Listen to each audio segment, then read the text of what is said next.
Hi, this is Congressman Tom Cole. This is another one of our congressional chats and updates.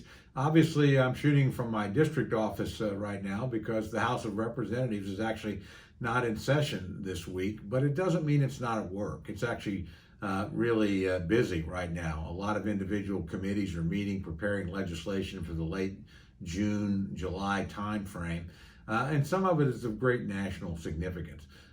All of us have watched with a great deal of concern and, frankly, horror in some cases about some of the terrible things that have happened recently, particularly the tragic and horrific death of George Floyd.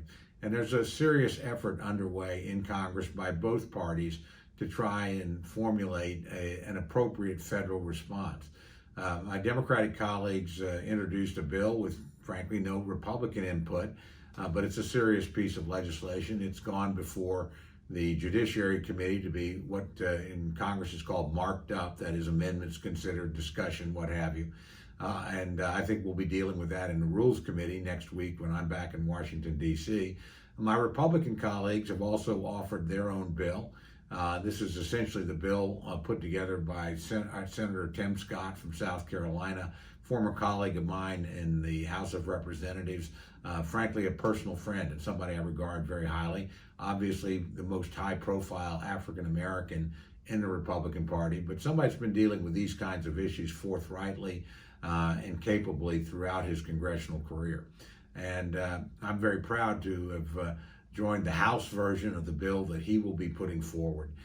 More importantly for me, I've spent the last couple of weeks talking to police chiefs around my district and interested citizens about their concerns and what might be the appropriate legislation. And again, we've had a great deal of input, as you can expect, in the office, as constituents have called in with ideas, suggestions, concerns, comments. We welcome those. They're all very, very helpful.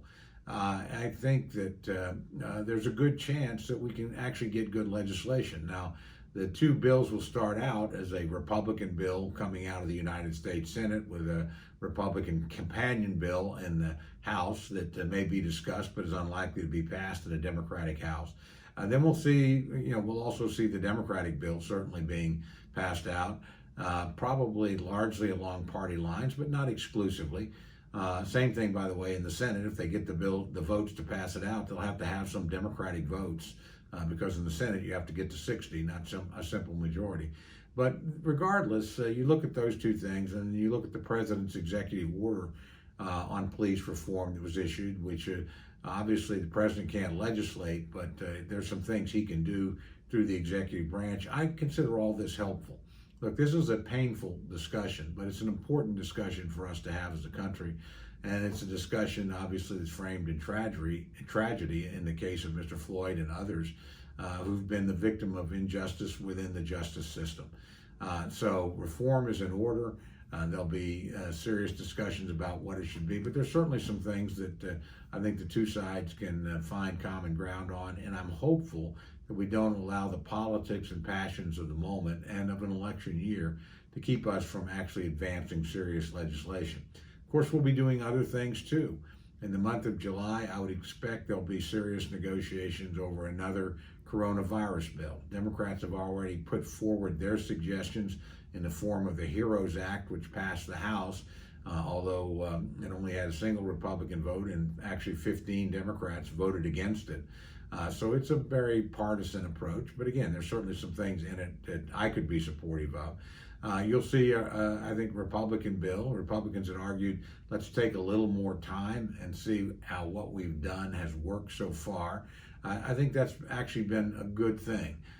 We know the jobs numbers in May turned out much better than we thought. We thought we were going to lose 8 to 10 million jobs. Instead, the country added 2.5 million. That's a good thing, but you have to remember we've put tens of millions of Americans out of work as we were dealing with the coronavirus and continue to deal with it.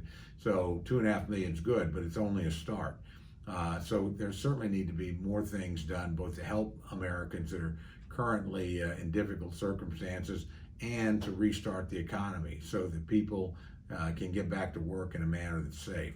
I think that'll be the matter of a great deal of discussion. There's also discussion, I know the White House is very interested in an infrastructure bill. I know that may or may not have sufficient bipartisan support. Republicans are particularly interested in providing bonuses for people to go back to work, that is to end their time on unemployment. We do have some people literally making more money while they're unemployed than they made at work. And again, we need to help people through the crisis, and we've done a good deal of that in a bipartisan way. But at the end of the day, you do have to have the economy functioning. Now, coronavirus isn't disappearing. Just simply going back to work doesn't mean going back to normal. And we have to make sure that our workplaces are safe and that Oklahomans and Americans continue to practice the appropriate social distancing and use of masks and just being extra careful, washing your hands, doing the kind of things that you know you ought to do routinely, but frankly in this environment absolutely have to have. So in addition to those two big items, we'll be starting the appropriations process. I sit on the appropriations committee, and we'll be trying to pass individual appropriations bills. Again, in the House, these will largely be the Democratic version of appropriations. That's fine. Republicans in the Senate will pass different and frankly probably more bipartisan bills. And then we'll negotiate out in the fall and hopefully keep the government funded with no disruptions, no shutdowns. And you'll see some other pieces of legislation that are important too. The so-called WRDA bill, which is really water resources bill, very important. We'll see a piece of legislation that's genuinely bipartisan. That is the permanent funding of the Land and Water Conservation Fund. That's already passed the Senate. It will likely pass the House and be signed into law.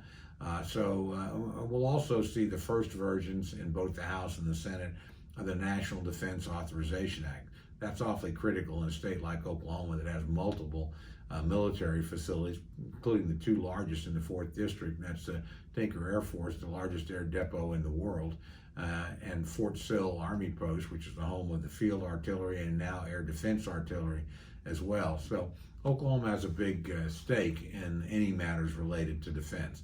But we'll be working on those things. And finally, there'll also be other issues that arise. Some of them will be serious and serious legislative efforts. Some of them, frankly, probably will be partisan. This is an election year, highly polarized time. People are going to present bills they know can't pass the other chamber or be signed by the president, or Republicans will present bills that can pass the Senate, perhaps would be signed by the president, but might not be acceptable to the Democratic majority. That's part of the normal posturing of a legislative election year. I hope we can find, though, common ground in as many areas as possible. Look, while we have an election, we also have a country to govern. And it's important that we work together. We have divided government right now. We have a Democratic House, a Republican Senate, a Republican president. So anything that actually makes it into law is going to have to be a political compromise between the two parties. And every day you get closer to the election, that becomes more difficult. But I think we have an obligation to the American people to work to the very last minute and to be as productive as we can. And certainly that'll be my aim when I get back to Congress next week. So I look forward to doing this again next week. I'll be reporting from Washington, D.C., and try and give you an update on what's happening legislatively around the country.